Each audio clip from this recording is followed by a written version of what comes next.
Hey guys, this is Joshua Seth, voice of Tai on Digimon, and you're listening to Anime Secrets.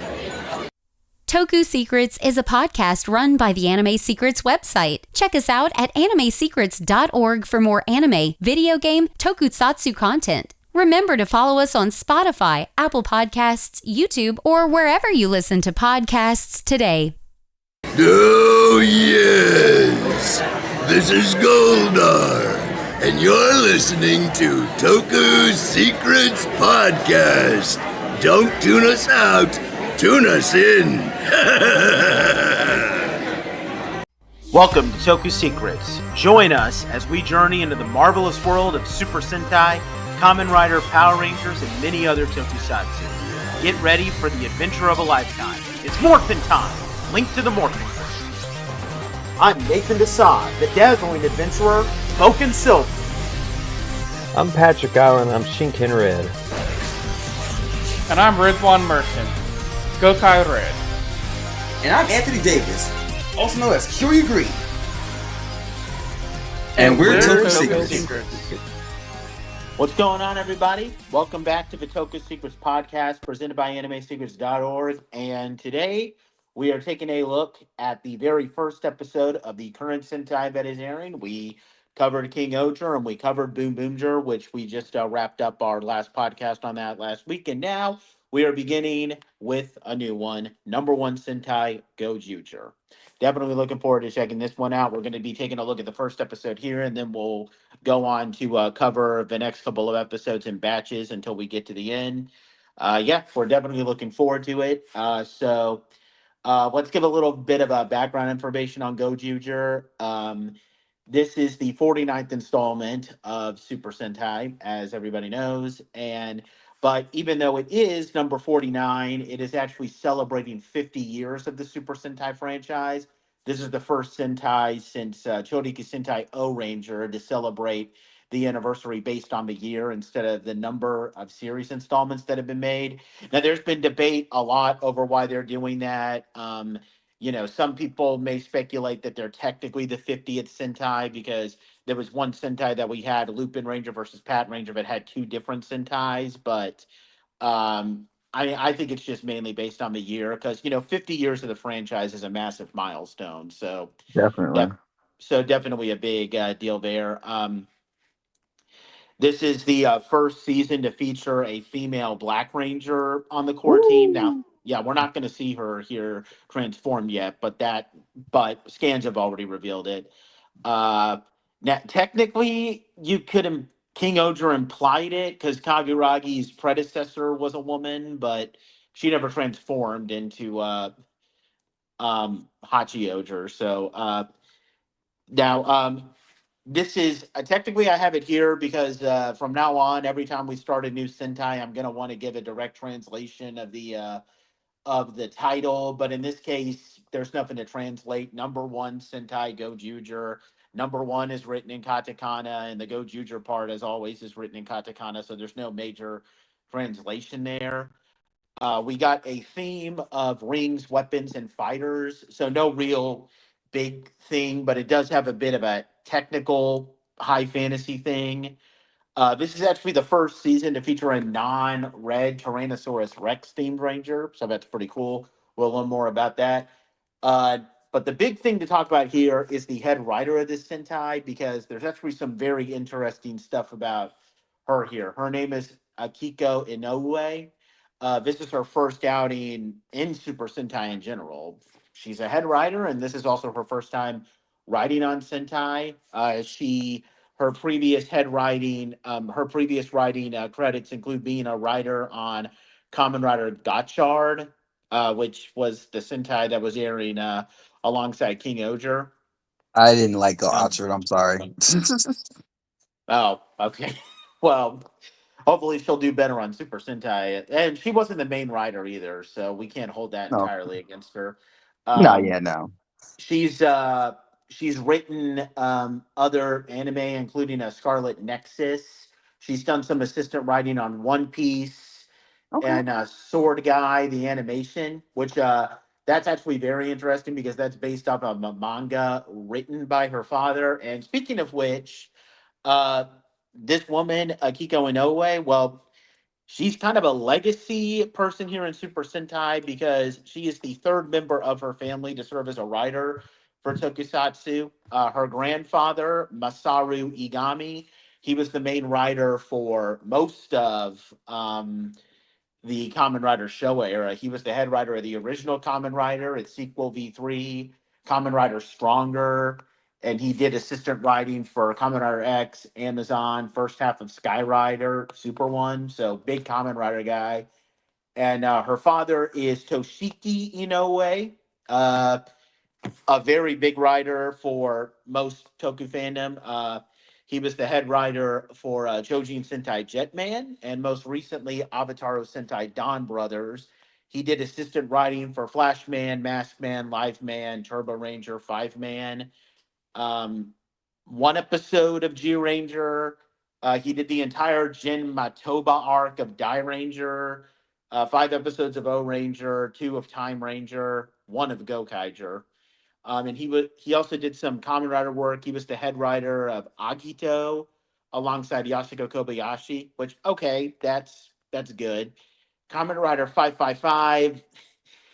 Eh, I'm not a big fan of that season, but whatever. Second half of Hibiki, haven't seen that, can't comment on it. And he was also the head writer of Kiva, which is that good, Anthony? I know you've watched that one. Kiva's kind of a hit or miss for me. There was some good stuff about it, but some of the other things were kind of just kind of meh. Um, Yeah. we'll have to talk about. I'll talk about this in the when we get done talking about this because if I do say this out loud, technically it'll be a spoiler for something. But I'll tell y'all in a little bit. Okay, that's fair. And he also did some assistant writing work on Kuga, Ryuki, Blade, Kabuto, Decade, and Zeo. Not the Power Ranger season, the Kamen Rider season, Zeo. So yeah, Akiko Inoue is coming in with quite some big shoes to fill, given her heritage. So hopefully, she will live up to her roots. But with that said, we're going to take a look at uh, GoZuWolf's episode 1, and they're just called episodes this time around. No special way to differentiate them. This episode is called Savior No.1. Now, just a brief note here. We're not going to talk about the theme song or the suits until the next installment here because, well, spoiler alert, only Red appears here, and we don't see the theme song in full just yet. So we'll talk about that in the next installment. So we're just going to talk strictly about the episode here.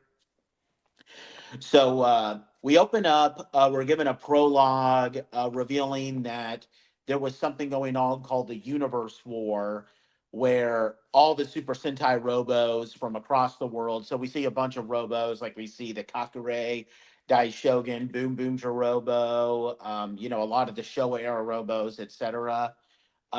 They were on the verge of being defeated by some identified threat, but then they used their remaining energies to drive it away, and that sent them into a deep sleep. And we had a new figure named Tega Sword standing above them all, waiting for the arrival of a savior. We then flash forward to the present day. We meet our main character, this indifferent guy who's just careless and doesn't care about anything, has no dreams, doesn't care if he dies, actually. His name is Tono Hoeru. He works at a convenience store alongside his friend, who is Taya from my. Oh, no. Sorry. His name is his name is Tsutsume Natsume, uh, who's an aspiring magician. And yeah, I make that joke because uh, Taya Taya Red from last season, his actor Haruhi Iuchi is back to play this character. So yeah, that's pretty cool. I honestly did not expect that to happen. I heard some people got spoiled on it online, but I was pleasantly surprised that that happened. Oh no, I was told before it happened. Also, when I watched the episode and I got to that point, do you guys know the meme? Wait a second. Who are you? Yeah. Yeah, there was Like, another go ahead. meme. It kind of reminded me of the this is a small spoiler in case anybody hasn't seen Deadpool Wolverine yet. If you haven't, go watch that movie, please. There was a scene with Chris Evans, who we all know he played Captain America in the Marvel movie, and he's in another dimension with Deadpool and Wolverine. And you're thinking, oh, okay, this is gonna be Cap or whatever. No, he says "flame on," and he's like, "Wait, what?" And then he was Human Torch. yeah. No, I finally watched the Deadpool Wolverine movie like a month ago. My wife told me to watch it with her. Mm-hmm. And we get to the scene, and I'm like, oh, look, it's Chris Evans. That's cool. And I tell her, it'd be really funny if he doesn't do Cap America and he does Human Torch.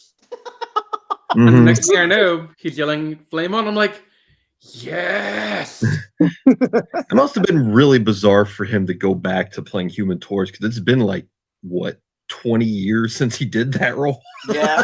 I mean, okay, honestly, it's easier for him to go back to that role than it was for Channing Tatum to be Gambit for the first time after getting canceled.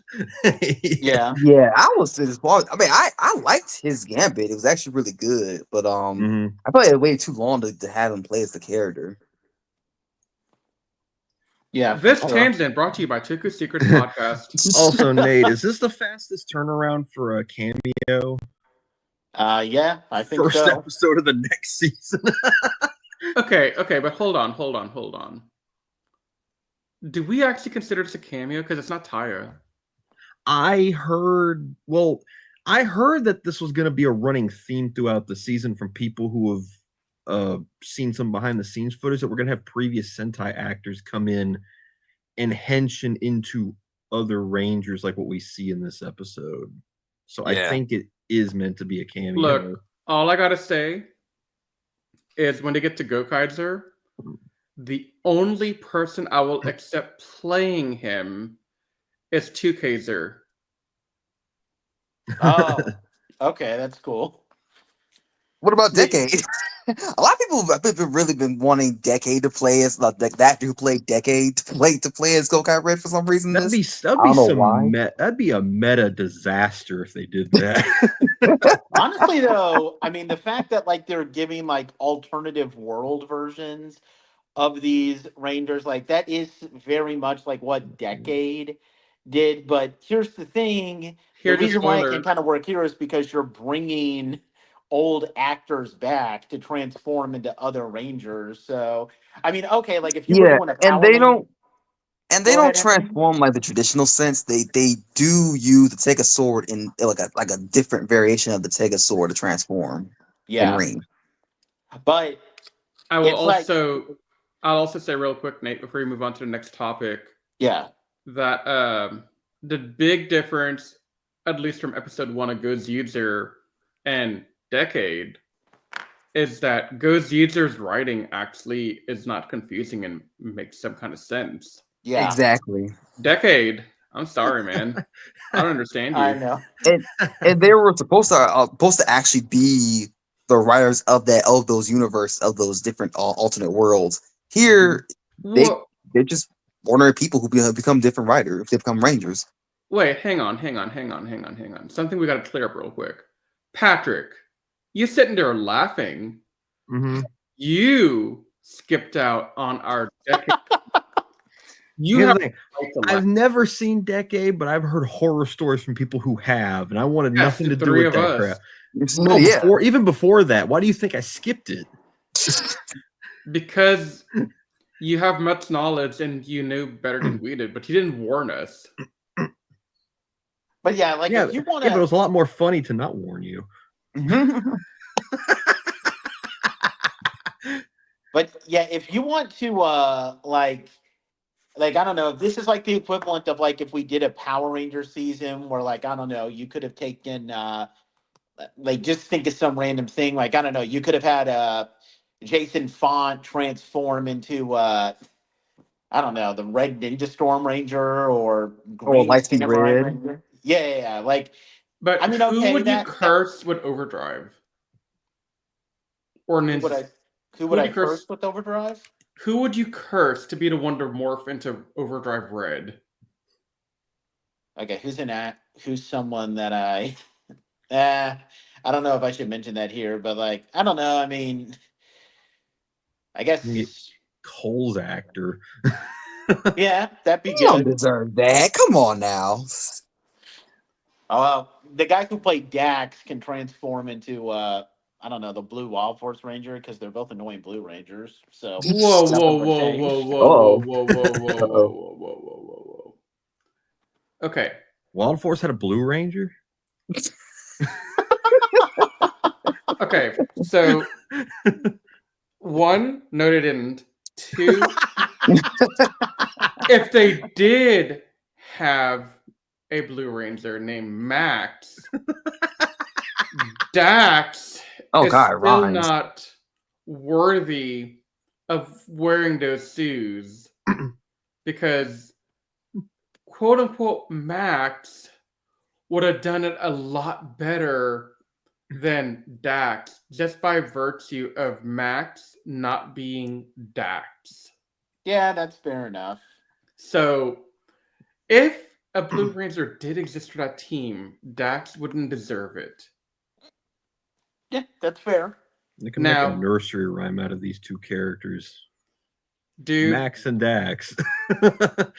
Patrick, don't get me started. Patrick, need I remind you of what we used to do 12 years ago? No, I know what we used to do 12 years ago. Don't make me start that again.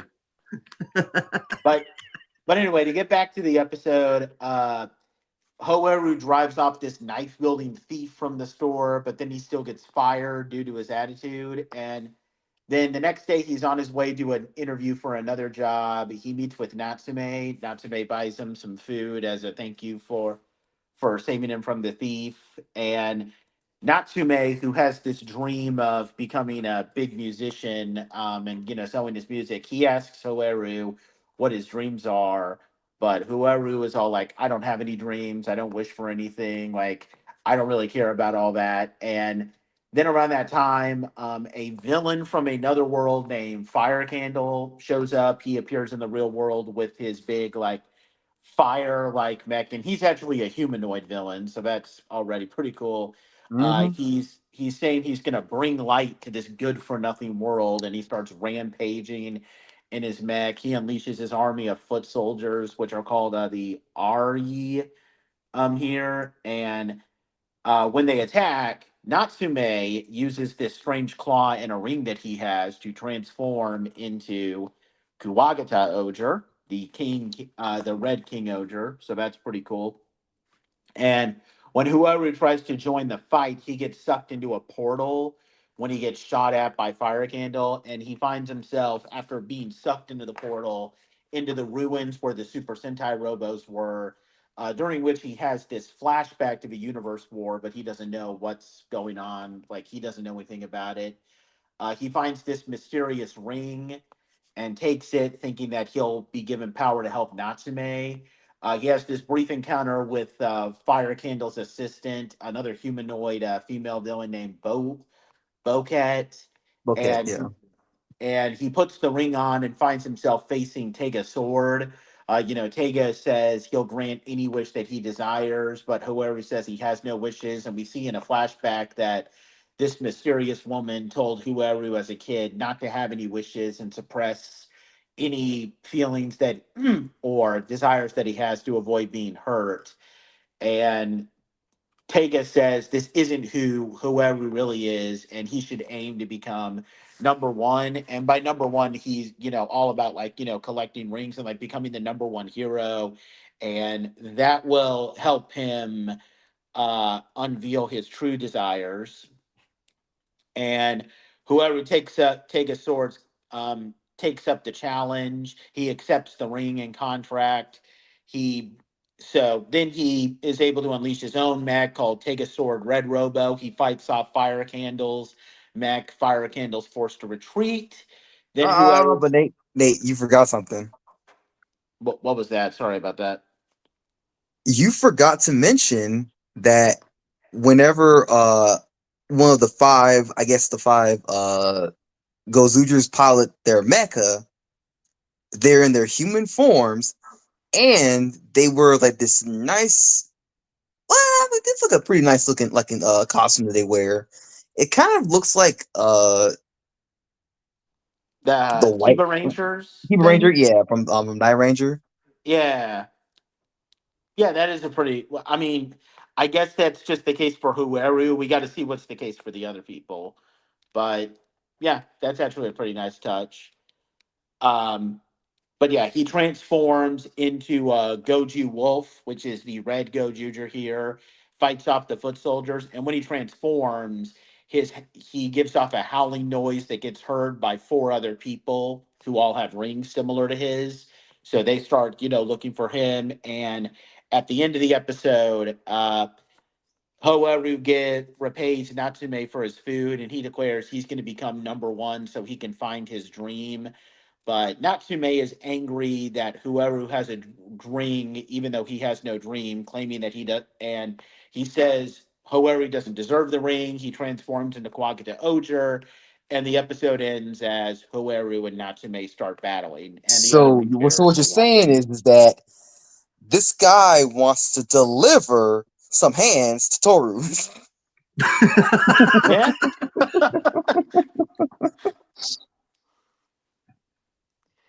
But yeah, and we no real need to we'll probably do our opening tier rankings after we've done the in the next one when we've done a few more episodes and we actually get to learn who blue, green, yellow, and black are. So we don't have to talk about that. So we could just give our general thoughts on the episode from this point forward. I'm interested to see where the story goes because there's a part of me that feels like that opening shot is going to be like the final episode stuff. Like they were foreshadowing the finale. But can they actually build to the finale unlike a certain season of Power Rangers? Yeah. Because this did give off like Mega Force vibes of Troy dreaming of the legendary war and everything. Yeah, it did. But I will say that I am interested in this season. I'm just not sure how I feel about bringing back random Toku actors to play a past Red.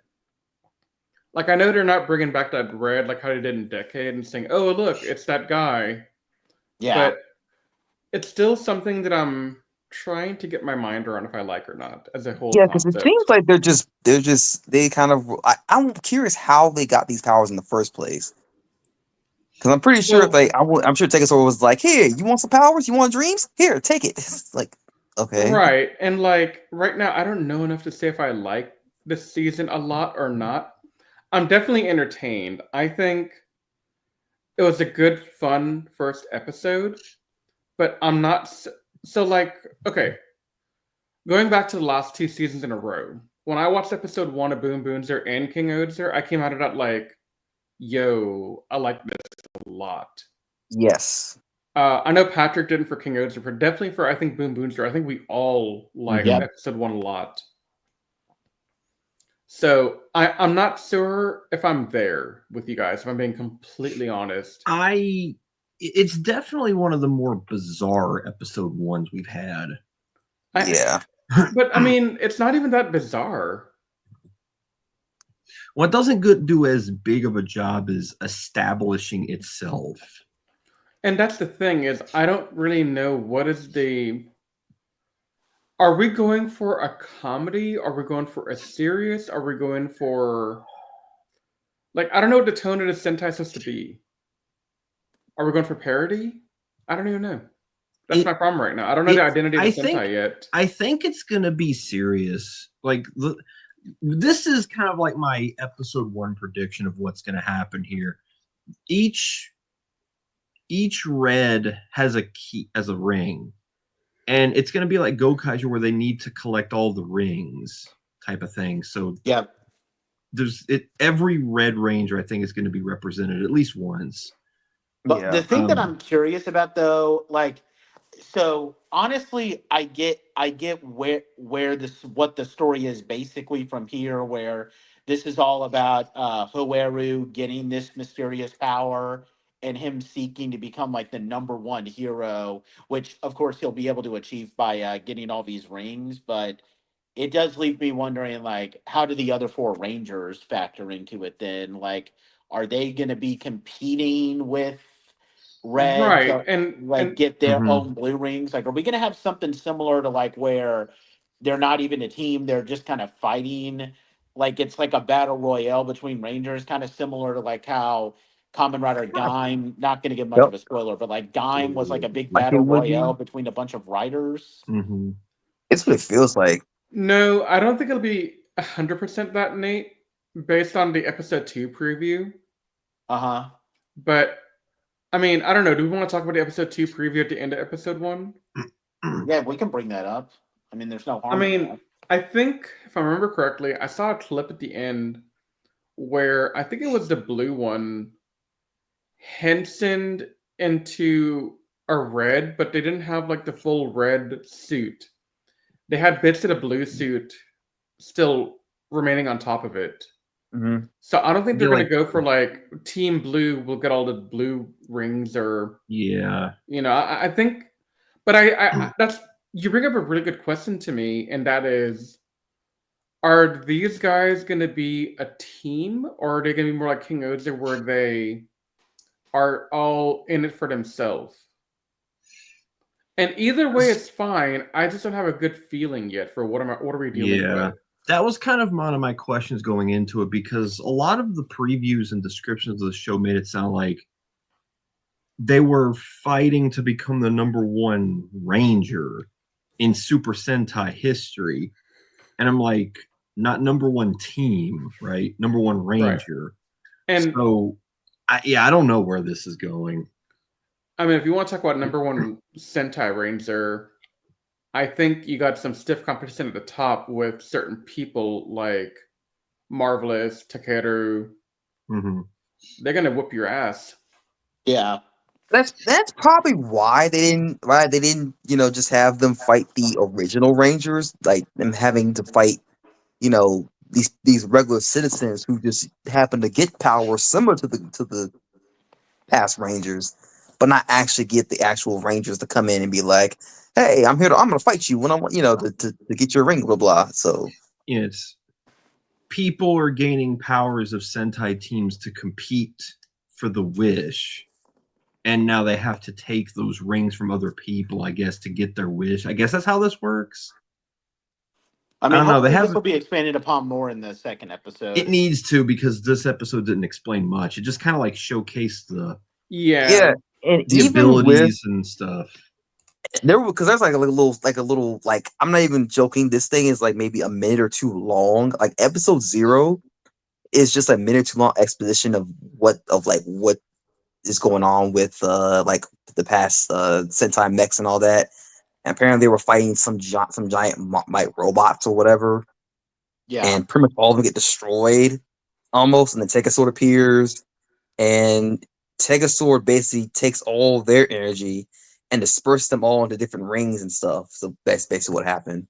It's not even like a minute long. It's like very short. Yeah.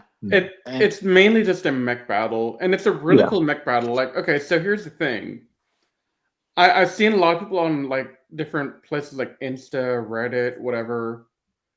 And a lot of people are getting swept away by GozyuWolf's, but I think a lot of people are getting swept away for the wrong reasons. I think they're getting swept away because of the pretty CGI and a pretty animation. Uh, Because if you look at just the episode 0 stuff and like some of the stuff with the Tegetsu, mhm. it's really, really pretty. But I I don't have enough substance to feels really say what I like or don't like. it feels like a lot of exposition dump, and I really feel like it could have maybe fleshed out a bit more. But I guess they were allowed to show much. I don't know. But I dude, will go ahead, Pat. but speaking of the visuals, I love the aesthetic of this season. The whole like setting up him versus the enemy of the day in like this like wrestling introduction feature segment, which was kind of neat. That was And cool. The section where he did the fighting game combo string on him, as someone Chef's kiss. who plays a lot of fighting games and played MVC3 competitively for a few years, that kind of stuff just did it for me. Mm-hmm. It was such they did a good job of capturing like a fighting game's juggle system with that string he did, and I was like, if this is the way the fight scenes are going to look this season, then visually this season's going to be amazing. Yeah, and the one other positive I do want to give here, like normally I do kind of criticize when an episode focuses too much on Red, but I kind of make an exception here because I mean, at least with here, it's all about Red getting his powers, and it's solely focusing on him, and we don't even see much of the other ones. That does kind of suck, but it's kind of going the slow route of having the team come together instead of just jamming them all at the end. So I can kind of make an exception there, but I do think Hoeru comes off as a intriguing character. Now he doesn't have the immediate like instant like, oh, this is going to be an awesome Red like what Taya gave us in Boom Boomcher, but the whole story of you know, him not having grown up with this whole I don't care if I live or not, and you know, just not having any desires and everything, and him wanting to find those desires, that story,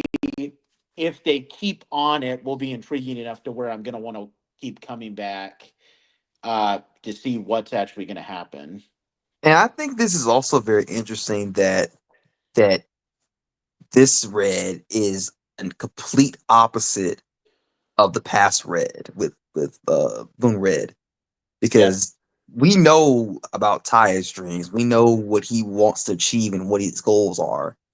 This guy doesn't have really any dreams because he was pretty much told as a child, like, you shouldn't have them for whatever reason. I don't know. Maybe his mom knew something that, something happened to her or whatever. Maybe she just didn't want to get his hopes up or whatever. I don't know. You know, Yeah, I kind of. So you saying that, Anthony, kind of makes me kind of think: is it unfair for me to think that he's gonna be one of those like really edgy guys for the sake of being edgy without like having any like real purpose for a while? I don't think that's the case with him. He still is. He doesn't seem very edgy to me by how No. he treats people or whatever. I mean, he's not gonna be. I don't think he's edgy towards people, but I think his personality is more edgy. Like he tries to be like that loner wolf type thing, and I know that's his motif and all, but I I think don't he's know gonna that. really sink in. You know what? Do you know what I'm trying to get to, Patrick? You I normally think do. so. Yeah, Can you I think explain so. it? But well, I don't. I know what you're trying to say, but I don't know if I necessarily agree with it, Can you because explain what I'm trying to say though, so Anthony gets it? that he's just like a lone wolf character who like socially wants nothing to do with people. Yeah, I Yeah. think that's my thing. Is I don't know if he's gonna. He's gonna end up either just being a lone wolf, and he's gonna be like, I don't need a team, and a team may want to be with him, or they may want to fight him. I don't know, but I don't know. Just what we've seen with him, with his interactions with his ex co-worker, like the fight scene in the shop at the beginning of the episode, as funny as it was with him getting the guy to stab the sausage and it's shooting juice in his eye, that was hilarious. But he's Yeah. very he's got a lot of energy. Like he was very like cocky. So I think he's gonna be more like not the lone wolf kind of guy where he's like gets annoyed by people, but I think he's just gonna be really full of himself. Because that's the kind of feeling I got from him. But yeah, cocky but loyal. Because that moment of him, I'm paying you back no matter what you say, type of thing. So I think there's a lot more depth to him than that. That line honestly made him have some. I like that for entertainment value. Like he was like, "No, I must pay you back like this." Mm-hmm. And American currency is like 75 cents or whatever, you know? Like, I have Yeah. to pay it back to you. And I thought that was really endearing. Yeah. Yeah, but there's a lot of stuff to him in this episode that showed that he has depth. It's just that this episode specifically didn't really go into much of that. Right. Yeah. And that's what I'm struggling with right now, is trying to see him for what he will be. Yeah. And no, I agree with you with the fact that I think this is a good episode. I just don't think this is a good first episode. Correct. Yeah. Like, you know, what was that season of Power Rangers that we all watched and then we realized later it's not episode 1? Samurai? Yeah. I think so. It's like they that. they didn't show the first episode until like 20 episodes in. It's like that so for dumb. Me. You know, like so dumb. Like, why would you do that? I feel like we've been brought into the middle of stuff a little bit. Well, the other 4 have been established, so we have. We'll get flashback episodes for the other 4 in due time. I'm pretty certain. Yeah. So. Wait, didn't in GozyuWolf's didn't almost all the other 4 Rangers have powers, and he and Red was the first one that didn't? Yeah, everybody had them except King. Yeah. It's just in GozyuWolf, none of the GozyuWolf's knew who each other were. Well, okay, they knew each other, but they like Ian didn't know that Soji was Kyoryu Green and vice versa, and blah blah blah. And when King became Kyoryu Red, he revealed who he was, and then the next couple of episodes was him getting the team together and everybody learning, oh, Amy is Kyoryu Pink, and blah blah blah. So, I actually like that dynamic of GozyuWolf where they didn't know each other. Yeah. I think I don't know. I'm definitely intrigued to see where this is gonna go, and I'm definitely optimistic, but I don't know, like when it comes to like anniversary seasons, I mean anniversary seasons are in any Power Ranger show are kind of hit and miss. Like for sometimes you get your Gokaigers and which are amazing seasons. Sometimes you get your Bokengers, which are good, not amazing, but pretty good. And then sometimes you get your Mega Forces, the seasons that make you want to gouge your eyes out. But I don't think that GozyuWolf is going to be like that, hopefully. But the first episode, I'll give it credit that it's definitely having me intrigued on what direction they want to take. You know, you guys were talking about how, you were getting Megaforce vibes with like Hoeru getting flashbacks to the Universe War, similar to what Troy was doing. But with Megaforce, it's very clear. Okay, this is them just going to be kind of just doing retreads of Mighty Morphin Power Rangers here. There's obviously they're laying the foundation for a great story. I'm just really curious to see what direction they're going to take, and if they can take a great direction, then this could go down as like one of the most memorable seasons of Super Sentai ever. But we got a long way to go before we see that. Yeah, I feel like this is going to be one of those first episodes where, in hindsight, the quality will go up or down depending. Yeah, as it stands, it's like a 7.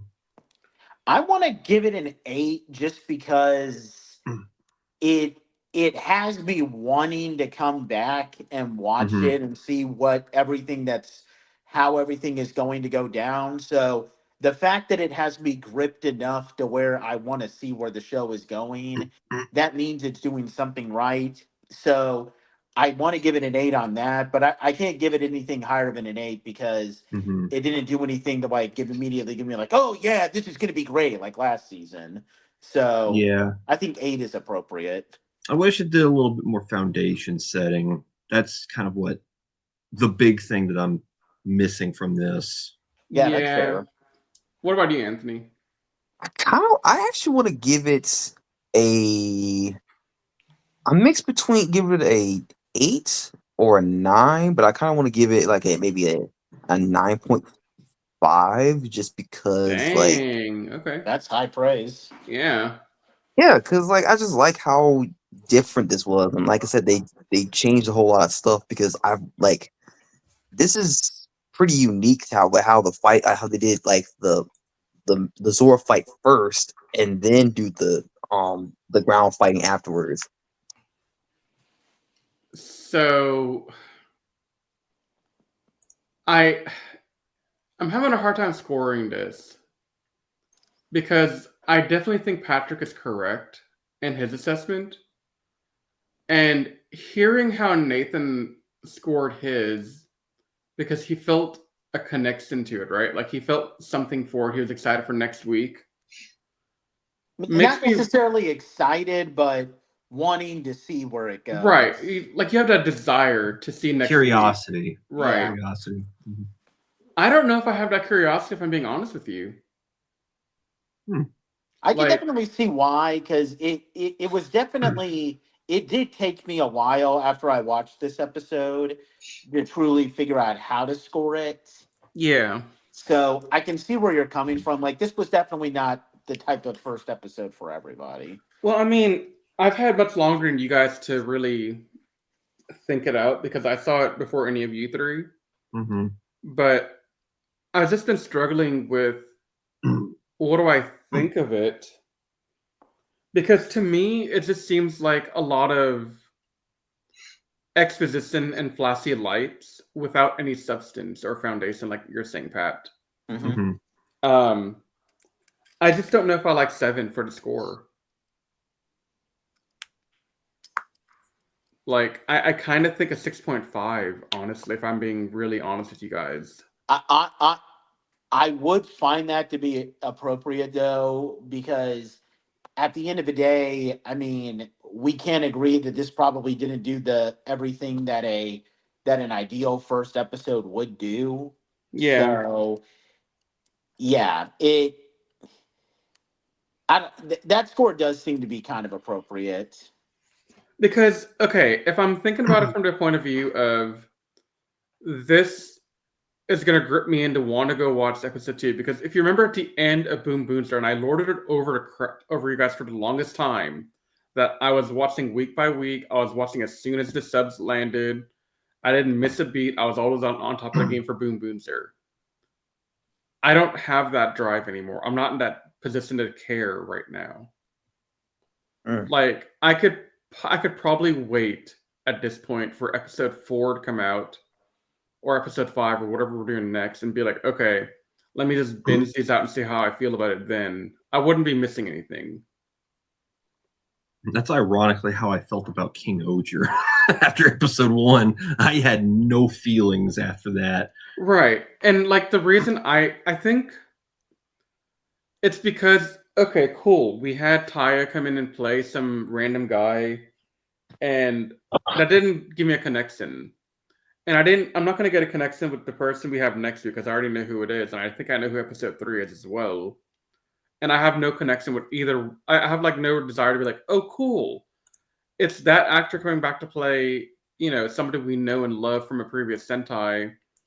And that could grab me. Like if I had watched, like let's say history was different.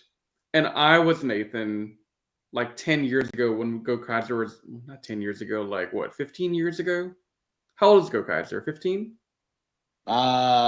Something like that. Yeah, whatever. Oh my God, almost 15, Jesus. Okay, let's say 15 years ago, I had seen all 34 Sentai leading up to GoKaiser. And I saw, oh crap, that's Mask Red. Oh crap, that's Go On Red. Oh my god, that's whatever. Yeah. Like I had a connection with these people, and I'm like, okay, cool. The characters are back. We can see Black Condor one last time. We can see Domon one last time. Like that would grip me in to be like, oh god, Time Yellow's back. What the hell? I gotta watch this immediately. Like that's a big deal. But bringing back an actor to play a different character altogether, and then they hint it into something unrelated to that guy, it doesn't do anything for me. And I think that's part of why I'm kind of disassociated with it right now. Yeah, I think it's definitely a season that for most people, it's going to need to get into its groove before it clicks. Like, I feel like once you hit episode 5, I'll have a better feel of what do I think about it. But right now, I don't know what to think because I'm seeing a new gimmick. And honestly, I don't know about you guys, but I'm getting a little fatigued with the gimmick. Like, Gokaiser did it. It was great. That was fine. I think Zenkaiser did it next with the gears or whatever, Anthony. They just used the powers. They didn't actually like transform into anybody. Oh no, but like they had the power still. Like they could do something. Like it was Yeah, related back to those. It was related back to the teams. Yeah. And then, correct me if I'm wrong, but Oh, I didn't know. Dawn Brothers do something? Dawn Brothers, it did happen. Oh, here's the catch though. They could only transform into their primary color, which means that red can only transform into Red Rangers, blue can only transform into Blue Rangers, etc. and so on and so forth. Right, but I'm getting fatigued seeing this happen over and over again now. Like it's not cool anymore. And then like they barely did it in Dawn Brothers. That's the crazy part. Like they don't did like a few times and that was it. Sorry, go ahead. No, but even then, I find this to be getting repetitive now as like a motif. This was actually my concern going back to like even back when, because I was getting into Sentai back when Gokaiger was airing. Yeah. So I remember like the pure hype that season was giving off, and it felt like a season that was going to skew Toei's perception of the series going forward, which is why they've brought the Gokaigers back every chance they've gotten, and now they've tried to repurpose their gimmick in every way they've possibly could.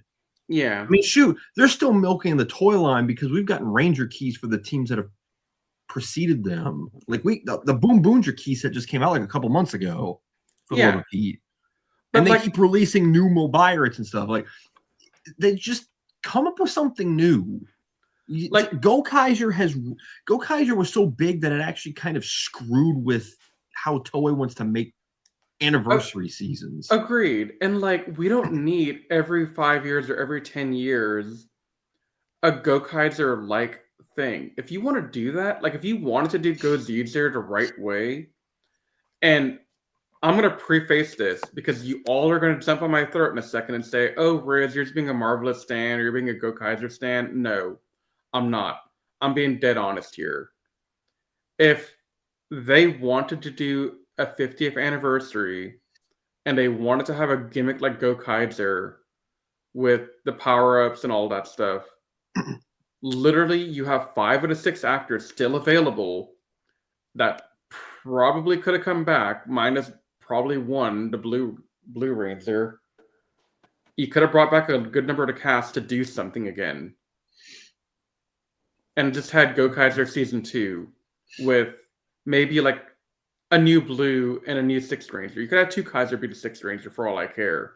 But do that instead of what you're doing right now, you know? Like, or if they wanted to just make this team like strive to be the greatest Sentai of all time, why don't they just have past Rangers come back and fight alongside them and teach them? Yeah, that would have been cool too. And that would be your way to honor each season. You have not like in Gokaiger where a past Ranger comes up and like teaches them the greatest power and then they use their keys to henshin or something. No, but like one episode, Ginga Red shows up to teach them like a lesson that the Ginga Man learned and then fought alongside them. Yeah. And then, you know, Time Red shows up and then like Shinken Green or, you know, just do stuff like that. Have like team up cameos and stuff. As long as it's Geki Violet, I don't care. But I don't know. Let's see where this idea goes first before we start. I mean, I already know if this ever happens or whatever. I already know whoever transforms into Geki Red, he's gonna enjoy whoever he's fighting. He ends up losing, Riz is gonna enjoy it, guaranteed. No. You will. Okay. It may not be John, but if he's wearing the suit, you'll be happy to see anybody in that suit get their ass beat. No, I wouldn't. Because one of my favorite Reds is Casey. But this isn't Jungle Fear. This is Geki Rangers. Yeah, but it's not Zahn, so I don't care. It could be like if you put somebody else in the suit and they were competent, I wouldn't care. You put Zahn in that suit, oh, it's on like Donkey Kong, bro. Fair enough. But it has to be the idiot in the suit. It can't be some rando in the suit because then I won't care. Hell, even if you bring back Zahn's actor in the suit, but it's not Zahn, he's not out yelling "ah tiki tiki," then I won't care. I literally would not care. But if he plays that character, then I care. I just thought of worst case scenario. What? Either John or Geki's actor comes back and henshins into the other person's costume. So Zahn becomes Zero Red and Geki becomes Geki Red. Yeah. Oh my god. Yeah. Honestly, I want one of those to happen just so we can laugh. Honestly, I laugh. Okay, but honestly, if it's gonna happen, I need it to be Geki becoming Geki Red. Honestly, that'd be fun for the pun. That's why I wanted to happen. Yeah, Geki becomes Geki Red, yeah. That's the only reason I say it needs to happen. Come on, Toei, do it. You know you want to. Do it. Dude, we all know Toei listens to Toku Secrets podcast every week. They're the #1 fan. Yep. If this Sentai ends up going like a route that we might not expect it to, and if this Sentai hits, I have a feeling it could compete with Gokaiger to be the best Sentai anniversary season. But if it doesn't hit, what I probably still won't be as bad as Gal Ranger, but I would definitely have it ranked. I mean, I still need to watch Zen Kaiser, but I would definitely end up having it ranked behind Zyuohger and Bokenger for sure. So we're just going to have to see. There's definitely a good foundation for this to compete with Gokaiger, but we got a long way to go before we can make that type of judgment. And look, Nate, you just brought up a great point. You brought up a fantastic point, honestly. Yeah, what's that? Zyuohger was a good anniversary season. Yeah, it was. Yes. I haven't seen Bokenger, but from what you tell me, Bokenger is a great anniversary season. And they didn't have to stuff it down our throats. Like, oh, hey, remember all these other teams? Yeah. They had with Bokenger, from what I've seen of it, they're more vague with their I guess it's not even cameos. It's just things and objects that are used as like, oh look, this is a reference to this. I'm like, oh okay, that's cool. Yeah, like Moltor's counterpart, I forgot his name, looks like Daijujin. Yeah.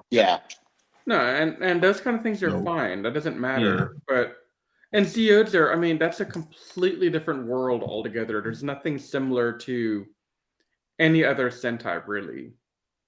And that is a solid season to me. Having watched Zyuohger not too long after I watched a bunch of Showa era seasons, I got the vibe that Zyuohger was kind of trying to take the tune of like some old school Sentai, but make it feel a bit more modernized, especially with its filler episodes. I'm not sure if that was their intention or not, and maybe it was just because the show era seasons were really fresh on my mind when I watched Zyuohger, but those were the vibes that I kind of got. But that's a perfectly fine direction to take an anniversary season to. I mean, it's not a bad way to go, but the thing I'm trying to say is standalone seasons are fine. They're great. Gokaiger is that one anomaly that I think worked fantastically at the time, but trying to recreate it over and over again is not going to work. Yeah, definitely. And that's my concern now, is that we have this gimmick that's come up like 4 times. Yeah, I'm hoping that GoZuWolf's hits, yeah.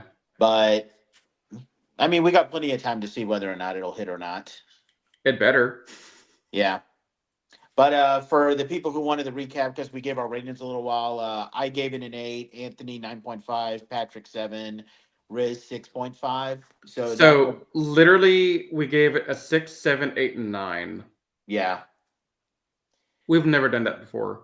Yeah, that's pretty weird, but But yeah, but we're definitely going to be covering this. We'll try to do the next couple of episodes, hopefully enough to where we can get a solid opening tier rankings for everyone: red, blue, green, black, and yellow. And we'll talk about the theme song and the suits as well in the next episode. But yeah, GozyuWolf's is here for better or worse, and it's definitely left some mixed first impressions for us here at Toku Secrets. But hopefully, we'll have a much better idea of whether we're liking what we're seeing or we're not liking what we're seeing in the next podcast. And we'll catch you guys next time when we take a look at GozyuWolf. And we got a lot of other stuff planned for you guys with returning to our regular series. But until we get back to that, we will see you guys next time. Bye for now. If you enjoyed listening to the Toku Secrets podcast, please check us out at animesecrets.org and follow us on all our social media pages such as Twitter, Facebook, and Instagram. And also feel free to check out our other podcasts, including Anime Declassified and the Jedi Squadron. You can also leave us any feedback you'd like to offer us directly on our website. If you're listening to this on Spotify or iTunes, we thank you so much, and please leave us a rating out of 5 stars. If you're watching this on YouTube, please subscribe to our channel if you're not already subscribed, and leave any comments down below, as we love to take the time to read comments left on our channel and give our fans, shout-outs. If you have any seasons of Super Sentai, Power Rangers, or other Tokusatsu shows that you'd like for us to check out, please don't hesitate to say so in your feedback. With all that said, we thank you so much for taking the time to listen to our podcast, and we will see you next time as we continue our never-ending journey through the world of Tokusatsu. But until that time, you all stay safe, we love you, and may the power protect you.